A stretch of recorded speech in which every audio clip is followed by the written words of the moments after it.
আজ আমি ডিম দিয়ে টমেটো ভাজি করব, তার জন্য টমেটোগুলো কেটে নিয়েছি আর পেঁয়াজ কাঁচামরিচও কেটে নিয়েছি। তো চুলায় একটা প্যানে কিছুটা তেল দিয়ে নিয়েছি, এখন বেশ কিছুটা পেঁয়াজ দিয়ে নিয়েছি। পেঁয়াজটা কিছুক্ষণ ভেজে নেব, যখন পেঁয়াজটা ভাজা ভাজা হয়ে যাবে তখন কেটে রাখা টমেটোগুলো দিয়ে নেব। তো টমেটোগুলো দিয়ে আমি কিছুক্ষণ ভেজে নেব।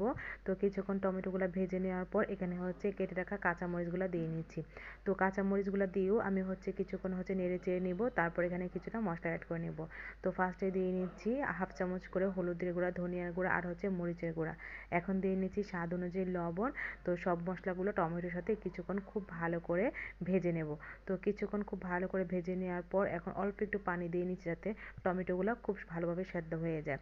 তো পানিটা দেওয়ার পর কিছুক্ষণ নেড়েছি, এখন ঢাকা দিয়ে দিচ্ছি। ঢাকা দেওয়ার পর আমি কিছুক্ষণ রান্না করে নেব। তো টমেটোগুলো যখন প্রায় সেদ্ধ হয়ে যাবে তখন এখানে একটা ডিম ভেঙে দেব। আর ডিমটা দেওয়ার পর আমি আবারও কিছুক্ষণ খুব ভালো করে নেড়ে চেড়ে ডিমগুলো টমেটোর